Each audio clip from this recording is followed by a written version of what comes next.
things, Willie? Very good, Dave. Very good. Good, man. It's hard to catch over the last couple of days. The time difference in Australia and Ireland is fairly frustrating, all right. But evening time there for you now. Busy day today? Yeah, busy day today, Dave. Yeah, we're fairly busy here in the mornings. I'm riding out in Ballarat for Kieran Maher and Dave Oustis. Get on about 10 or 12 horses there every morning.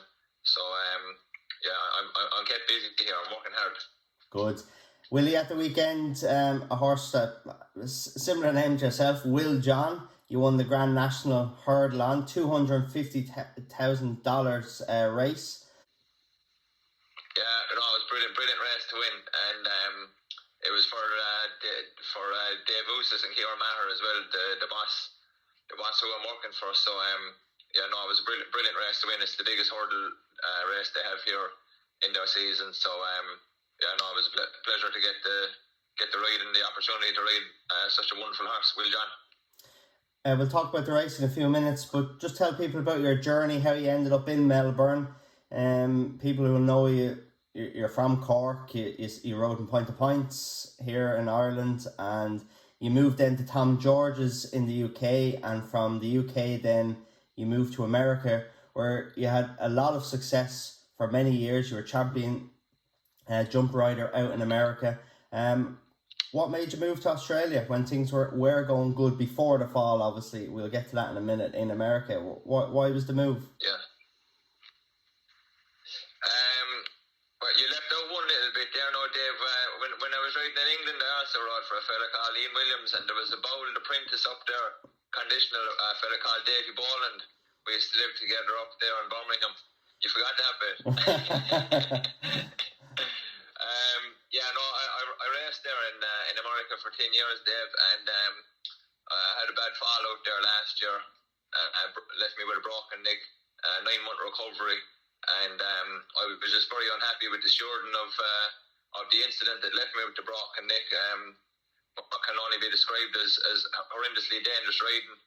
Got caught up on the turn, and yeah, no, I decided the stewards weren't going to do anything about it. They weren't going to take care of me, so I didn't want to race out there anymore. So I decided that I was going to leave America and come down to Australia. Everybody thought I was mad at the time, but here we are now 12 months later, and it's been a dream journey so far. Yeah, no, I've been blessed, man.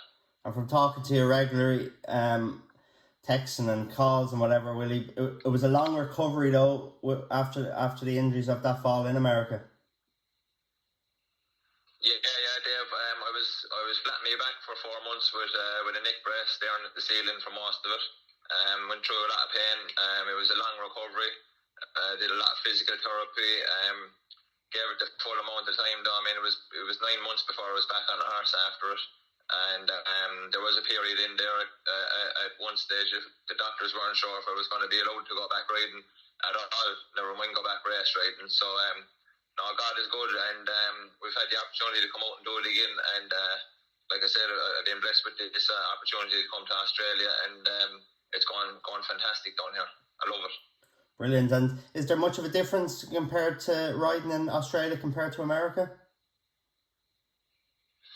Yeah, what I found here, Dave, is the riding is a little bit more like it is in Europe. We've pretty heavy ground here at times. I've only been here racing a few days in the last month actually, but yeah, no, they have different going here definitely, and the old jump racing's going in the right direction here. They're doing a lot of they had a bit of a struggle here probably about 10 years ago, where the jump racing was almost becoming extinct out here, and they've turned it around and they've made some good changes out here, and they've introduced these new jumps. They're jumping the same jumps that they use there in Ireland, the wall hurdles, and the easy fix fences then as well. So yeah, no, it's definitely more like racing back at home, very professionally run, and I'm enjoying it immensely.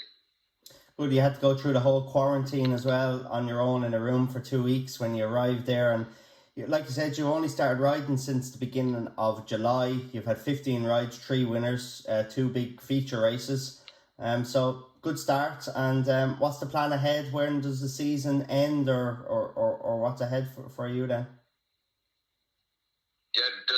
month left in the race season here now, Dave. I only kind of caught the tail end of it. Before I left America, I wanted to get my citizenship there because I have some property and stuff over there that I didn't want to have to go through a visa process to get back into America for again. And I got my citizenship in January for the US. So I've just got the tail end of the season here. I had to go through a process here of a lot of trials and lots of medicals and paperwork to get the license. But they do everything, I mean, very professionally here. So, that was a given. I was going to have to go through the whole process. But I got my license started there for the beginning of July. And it's been a fantastic month so far to kick off with. And there's about a month of racing left. So at the end of October, then the visa I'm on currently, that runs out. That'll be the 6-month visa. And they probably get a 2-year visa to come back out here. They've been asking me if I'd be interested in staying to race out here for another couple of seasons. So if they can make that happen and they can get the paperwork done for that, I'd definitely be that'd be the plan for the future. Ideally, I'd like to stay here and race for another couple of years. Brilliant. You're based in Melbourne. You're living with another Irish man who is proudly flying the Irish flag, having great success, Johnny Allen.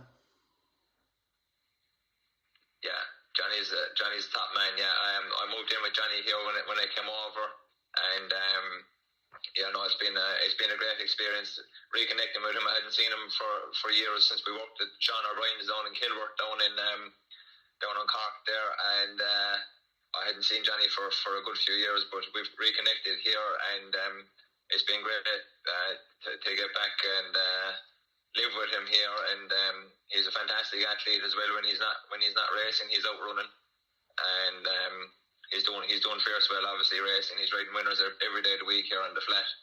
And it's been a very pleasurable experience to reconnect with Johnny. He's a great guy. And he's been crowned leading rider in Victoria as well, I see, in the last week.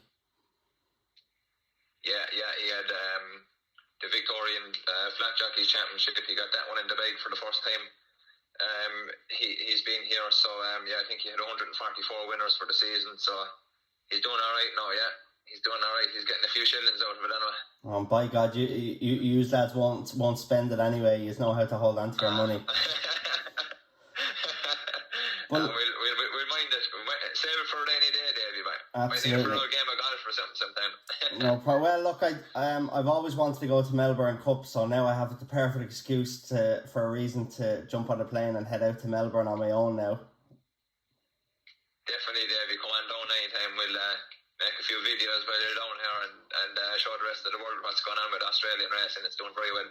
We'd love to have you out here sometime, bye. Definitely, I'm going to hold you to that. Willie, it was great to talk to you, great to see you being so successful, off to a great start in Australia, and keep those winners flowing.